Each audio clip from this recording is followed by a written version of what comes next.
Halo teman-teman, Assalamualaikum warahmatullahi wabarakatuh. Perkenalkan, nama saya Haifal Ali Praja dari kelas C, dan ada teman saya yang ada di belakang kamera, yaitu Muhammad Nafal Sakib Ramadan dari kelas C juga. Di sini saya akan mewawancarai guru dari SMP Negeri 4 Gadingrejo, yaitu guru bahasa Inggris yang bernama Ibu Prabiono SPD. Di sini saya akan menanyakan tentang beberapa pertanyaan yang berkaitan dengan kompetensi pedagogi. Dan untuk yang pertama, bagaimana sih Bu merancang proses pembelajaran yang efektif untuk siswa-siswi yang ada di SMP 4 ini selama Ibu mengajar? Nah, untuk menyusun program pembelajaran supaya bisa efektif, otomatis kita harus memperhatikan background knowledge siswa. Background knowledge siswa itu maksudnya ilmu pengetahuan sebagai modal siswa yang sudah didapat dari tingkat sebelumnya. Selain itu, kita juga harus memperhatikan kultur siswa, kebiasaan siswa, gitu. Jadi minat siswa juga harus kita perhatikan. Siswa itu lebih berminat di bagian apa, gitu ya. Jadi nanti materi yang kita berikan kalau memang sesuai dengan minat siswa akan menarik siswa. Jadi kita sebagai guru, bahasa kasarnya bisa dibilang fasilitator lah, Ya, untuk menunjang tujuan siswa-siswa ini. Iya, betul sekali. Oke, untuk pertanyaan selanjutnya yaitu kesulitan apa saja yang biasanya Ibu itu hadapi, dan bagaimana cara Ibu itu mengantisipasi atau mengatasinya ketika mendapatkan masalah-masalah tersebut. Ya, kesulitan yang pertama itu rendahnya motivasi dari para siswa, kurangnya dukungan dari orang tua. Ya, kalau misalkan belajar itu harus diberi fasilitas sama orang tua, misalkan kamus. Nah, kamus anak-anak itu kadang-kadang tidak difasilitasi sama orang tua. Lalu disuruh membawa kamus ke sekolahan, alasannya berat.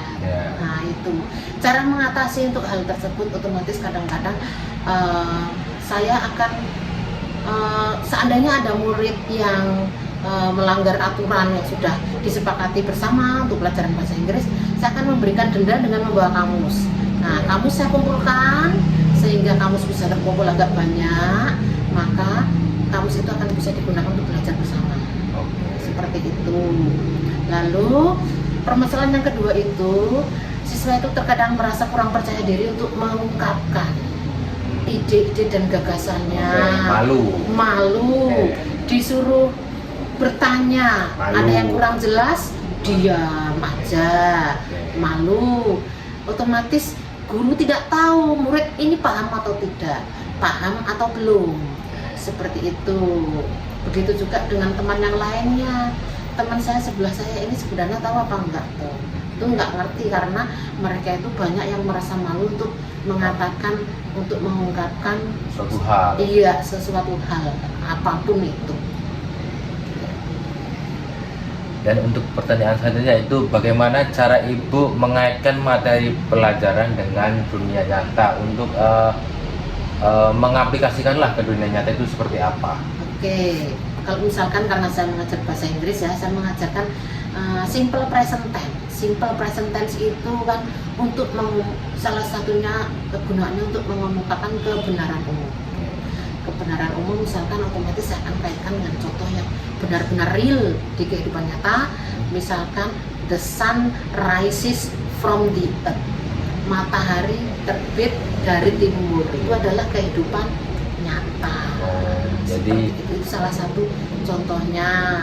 Lalu contoh yang lain masih simple present tense itu ya, misalkan I am a teacher, saya adalah seorang guru, real nyata. You are a student, kamu adalah seorang murid. Itu juga kehidupan nyata. Seperti itu. Berarti kita mengambil kalimat dari dunia nyata terus kita aplikasikan ke bahasa Inggris ya? Iya, seperti itu. Oke, untuk pertanyaan selanjutnya yaitu, bagaimana Ibu mengikuti atau menerapkan perkembangan ilmu pengetahuan dan teknologi dalam masa sekarang atau mendatang? Karena kan untuk masa sekarang ini teknologi lebih berkembang secara pesat nih Bu. Bagaimana Ibu menerapkan pada siswa-siswi ini? Ya, salah satunya saya pernah mencoba untuk menggunakan aplikasi Canva untuk saya terapkan dalam program pembelajaran saya supaya lebih menarik untuk siswa.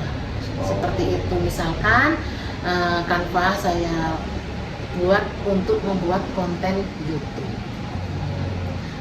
Sebagai buktinya nanti masnya bisa lihat YouTube saya, ya. Silahkan dibuka. Bila perlu di likes dan subscribe. Berarti itu, ya. untuk pengaplikasiannya bisa menggunakan proyektor juga ya Bu? Bisa juga seperti itu. Cuman proyektor itu di sekolahan itu terbatas, sehingga tidak selalu bisa dipakai. Jadi terkadang saya hanya mengirim link ke siswa, silakan ditonton. Oh, berarti link YouTube ke siswa langsung. Ya, seperti itu.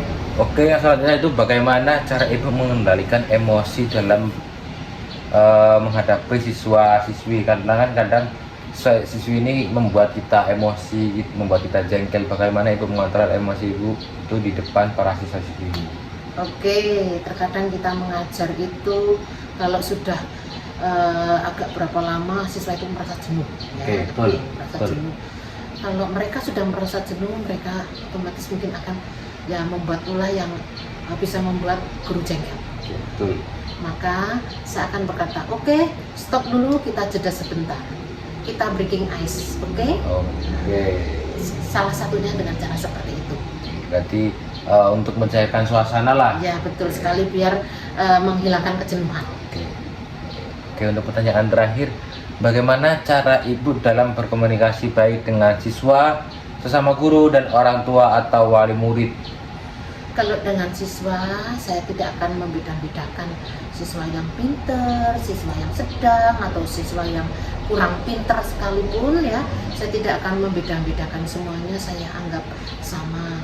Karena kalau dibeda-bedakan, kita sendiri bagaimana kalau bergaul sama orang, ke orang lain membeda-bedakan kita, ya kan? Ya. Sakit hati. Maka saya pun akan memperlakukan sama semua siswa seperti itu, ya. Lalu dengan teman-teman teman mengajar, sesama guru pun seperti itu, ya.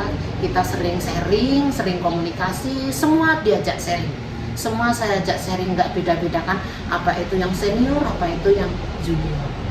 Nah, kalau dengan wali murid, kita akan mengadakan komunikasi secara intensif jika ada murid yang bermasalah, ya. Misalkan dengan cara mengirim undangan, misalkan kirim sekali nggak datang, kirim 2 kali nggak datang, 3 kali nggak datang, lalu kita fisik, seperti itu. Tuh, jadi tetap kita ada komunikasi dengan wali murid. Jadi tidak ada permasalahan yang terlewatkan, seperti itu. Oke, mungkin terima kasih untuk Ibu Praptiwono karena sudah bersedia lah untuk saya dan Noval wawancarai. Untuk teman-teman, cukup wawancara dari saya dan Noval. Kami akhiri, wabillahi taufiq wal hidayah. Wassalamualaikum warahmatullahi wabarakatuh. Waalaikumsalam.